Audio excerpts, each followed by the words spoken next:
Hallelujah. Asizazi uba senza ntoni kahle kahle. Sihamba sonke. Enkosi. Mandenza umzekelo umfundisi wami. Uba ngake ngithathe le glass. Ndithathe nje ilitshe ndiyikroboze apha phansi ndiyikroboze. Ibe zingceba. Ndibe sele ndikubiza. Ndithi khawulungise apha. Ndibe sendivala umlomo.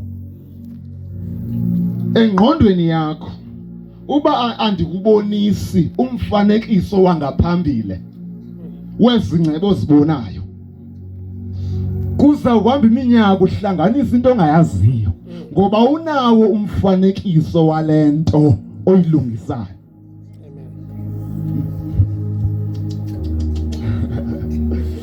Hey, uzawukwaziwa Thixo uvuse esinye isizukulwana.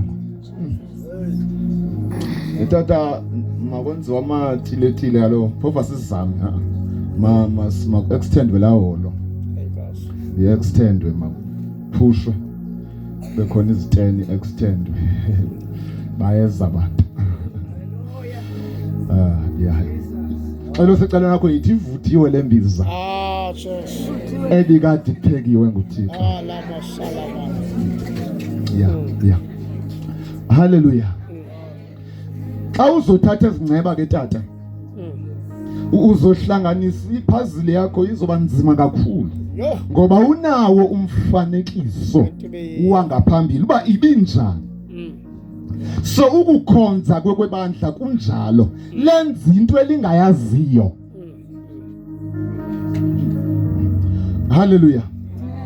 Ngoba uThixo waqale wanecebo nenjongo kuqala phambi kokuba enze izinto zonke.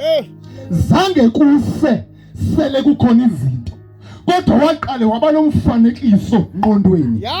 Veni koko wathetha wenza lento anayo engqondweni yakhe.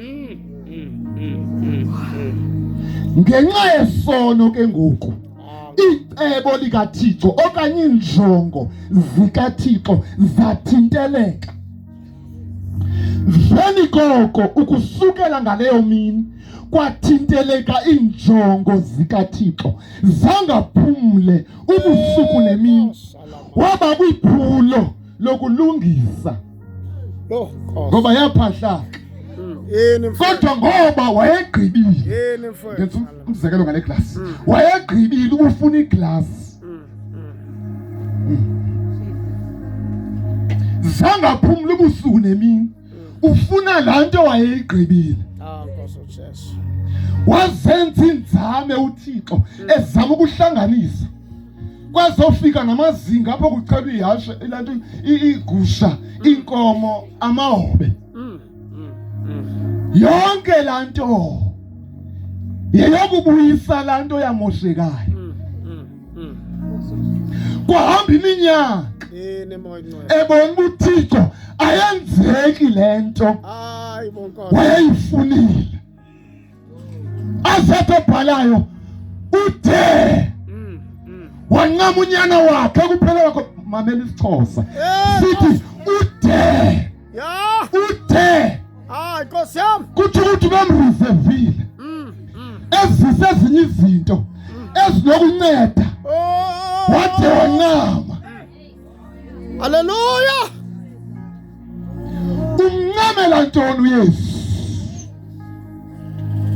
Ngoba ukuza kukaYesu zangazele ukuzofa kuphela. Zininzi izinto bezizele kodwa ebusuku ndifuna ubambe lento. uYesu ngoba ithi iBhayibhile Romans chapter 8 amaRoma athi ukulangazelela kwendalo ilangazelela uba kude kuchileke onyana bakaThixo. Thina ke ngokwasibazo onyana bakaThixo kanjani ngoba sifike sekuphasalakile. uYesu ke ngoku uzoba ngumfanekiso walento singayaziyo. Ukuze sijonge kuYesu. Nike nizidlale zaphazili ifike inendlu kukhona ezaphisi ufika uzidibanisa awukwazi ukuzidibanisa ingekho la mfanekiso. Yeah. Sihamba sonke. So xa usindisiwe ke uzijonga kuYesu. Ngoba uYesu wezela lonto ukuze sijonge kuye. Ubunyana bukaThixo sibujonge kuye ukuba kukuba njani ukuba ngunyana kaThixo.